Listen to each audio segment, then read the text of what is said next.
So another gadget has arrived from China just in time for the weekend, and it's an electricity saving box. And apparently this device is reducing the electric appliances getting fever and other useful things. To increase the capacity of using the system, equipment can retard the pressure of the switch or circuit. Convenient installing and using. Save electricity, save money for customers every minute, every second after installing. Oh, that's helpful. Anyway, it's a rather dog-eared and slightly horribly coloured box, but what we have inside this is the energy plug. And it's obviously designed to take different plug styles. In this case, it's a British square pin plug. And it rattles. Okay, so it's got two green LEDs, and I've no doubt these will light up. Yes, they lit up, not very brightly I have to say, but I'm not sure, I'm guessing it's probably not doing much else other than lighting up. No, it does actually seem to have a capacitor in it, because it just gave me a little zing. Okay.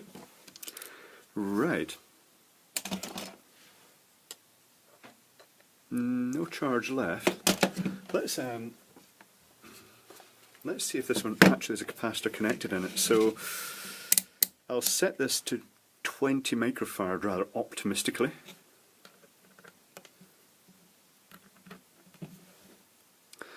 .98 microfarad.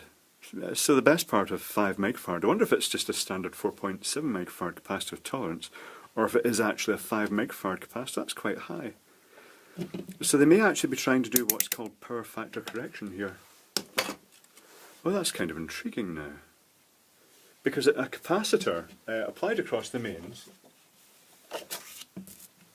if you've got the main sine wave, the voltage sine wave going up and down, normally in what's called unity power factor, which is a value of 1, the voltage goes up and down at the same rate at the current. And when you've got an inductive load, the actual current will lag the voltage.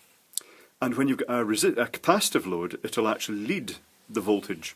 So this isn't actually terribly important if you're in the home, but I'm guessing that's what they're trying to do if it's got such a modestly valued capacitor in it. That's interesting. But anyway, power factor, the whole point is that if you've got an inductive or capacitive load, it looks as though it's taking more power than it actually is. And in industrial applications where you've got motors, they'll stick a capacitor across the motor to try and compensate for that. It brings the perceived power back into a sort of unity. But, oh right, okay, let's open this up then. Oh, actually, you know what? If that's 5 microfarad, which is 0.000005 farad. Let's do a wee experiment then. XC, capacitive reactance, equals 1 over 2 pi fc. I am going to open this shortly. I'm sorry about the maths here. I'm just kind of intrigued.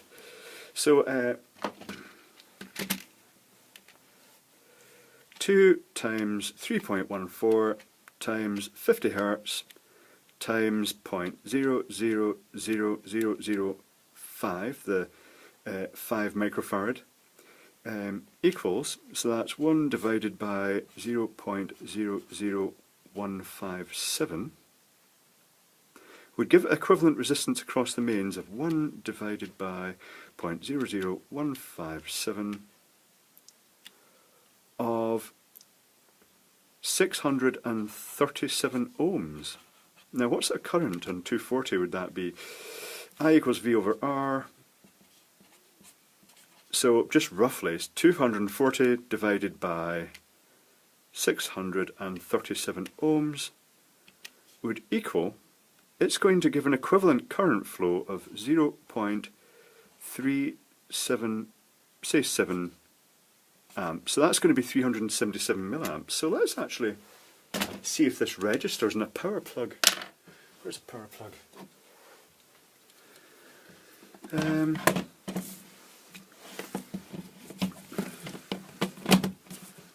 Power plug. I'm not going to touch the pins this time and unplug it. Should have a discharge resistor. I think it has, but it was just a wee bit slow.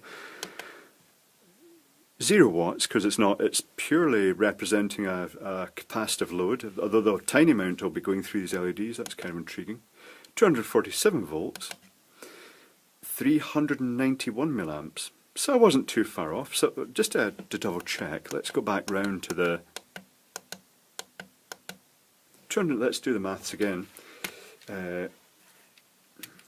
247 divided by 637 ohms equals 387 milliamps. So what was I getting? 391. That's really close, isn't it? That's just 4 milliamps off. That's incredibly accurate. That's nice. I like it when stuff like that comes. Right, I'll just unplug this again. I'm just going to... Yeah, I saw a wee spark there. That's why I got a nip. Okay, that was intriguing. I quite enjoyed that little bit of maths there, even though it is boring as shit to everybody else. Anyway, let's open this up.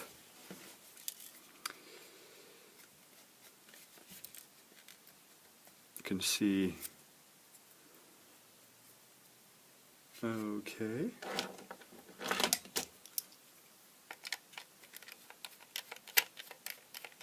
Let's see what is actually inside. Well, there's a big fat capacitor. That's quite a lot of circuitry compared to what I've seen in previous ones. I have taken tackier ones apart. There's a fuse, which is jolly nice. A metal oxide varistor.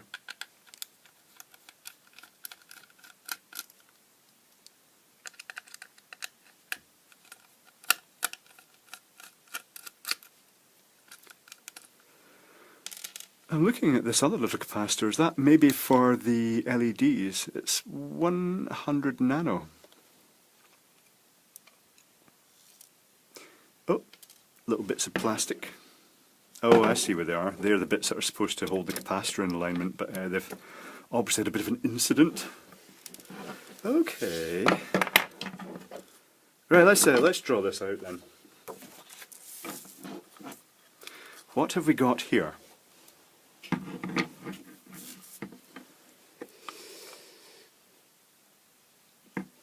They've actually got the fuse and the live, which is nice. Live, neutral. So they've got a fuse on the live to start off with. And then neutral. After that they're going straight to the big fat capacitor. 5 microfarad. Let's see, does it say anything on this box? No, it doesn't. It reminds me of the capacitors that are used in the stroboscopes. The little strobes. But nothing really obvious there. What else have we got? So we've got the metal oxide varistors across that. So that'll be drawn like that. And is that little resistor as well? 270k, red, violet, yellow. Is that across it? Yes, it is. That'll be the discharge resistor. That's actually a modestly low value, but it obviously wasn't discharging terribly fast. Or maybe I was just incredibly impatient, and maybe I shouldn't actually have stuck my fingers over the terminals as soon as I unplugged it anyway, but it's just a silly little habit I've got. Okay, so what else have we got here? So live, having gone through the fuse, also goes through that capacitor, 100 nano,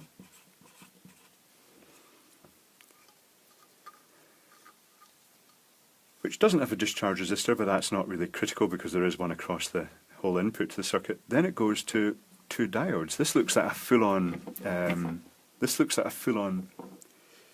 capacitive dropper with a bridge rectifier. 50 ohm, 100 ohm, odd number of... Yeah. Okay. So the other side, neutral, goes to... It's going straight to...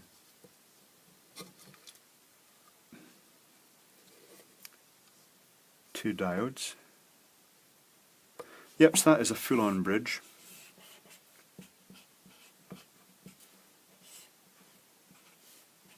And after this point, I'm guessing, I mean, the active bit of this circuit is basically it's the capacitor, the interference suppressor, and the resistor. That's 270k. 3 positions for LEDs. The LEDs are all those positions are in parallel, so it doesn't matter whether they put 1 or 3 in. If they're using capacitive dropper, it would have been more efficient to wire them in series and put a link in the one that wasn't used.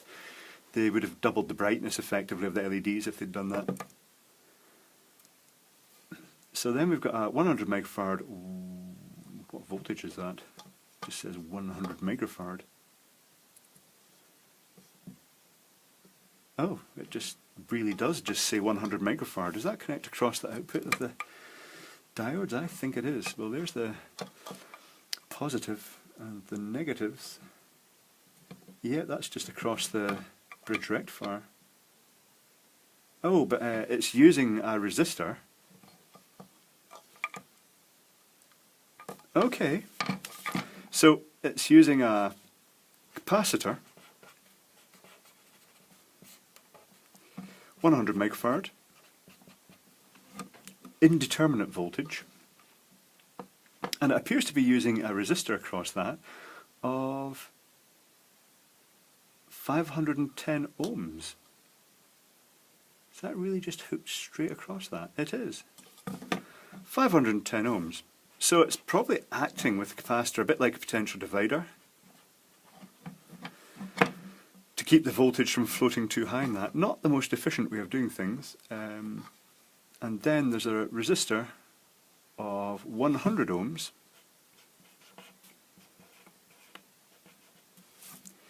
going to the LEDs. In this case there are just 2. And they're in parallel. And the other side of those LEDs will just be going straight, it's just going straight to the... So there we have it, there's the circuit inside it. Right, that's kind of interesting. It's the most complete one I've ever seen. I've really come across some weird ones in the past that the circuitry made no sense. And it's almost as if people had copied people and it just ended up being a real butchered mess. But this one actually does seem to be making an effort to be something. But having said that, although power factor only really applies to industrial premises, it's not really got any major advantages in a home environment, what we'd call domestic in the UK, in the home. And in industrial environment, the electrical supply companies do charge industrial companies for having a bad power factor. And it makes sense then to have what they have in their main incoming supply in big industrial complexes, switched capacitor banks that basically switch capacitors in stages to compensate for the current power factor of the phase shift caused by all the inductive loads of the machinery. The other option is, as I mentioned earlier, to have a capacitor per motor, so that when a motor's turned on, it corrects it. But this is all irrelevant because your domestic, your home electric meter doesn't monitor power factor. It doesn't see that. It doesn't look at what they call apparent power. It looks at actual power. So you can buy one of these, you can plug it in, and it'll compensate randomly for any permanently attached inductive loads in the house, but it won't actually reduce your power consumption in any way whatsoever. It won't affect your meter at all. And I've seen some videos on YouTube of people demonstrating these pyramid marketing type things where they've got a wee suitcase with a motor in it and they show how when you plug it in all the power drops, and what that's doing is and they've chosen the lossiest and most horrible inductive motor, and obviously the capacitor that's in it is having some effect on that, but it isn't going to change the speed the meter rotates. It's not going to change the amount of electricity you're charging your house. So it's interesting that they have implemented one in a semi-real way, but again, you just randomly sticking a capacitor on, it's a bit like putting a weight on one side of a seesaw, or a teeter-totter. it's not going to have any predictable effect. You don't know what weight is going to be on the other end. It's not a very scientific way of doing things, but it is. It's obviously, people believe this is doing something, and it certainly seems to be making an effort to actually pretend to be doing something. So, of the ones I've opened, it's actually the best. But again, it doesn't do anything real. But there you go. It's quite neat. It was quite fun taking that to bits.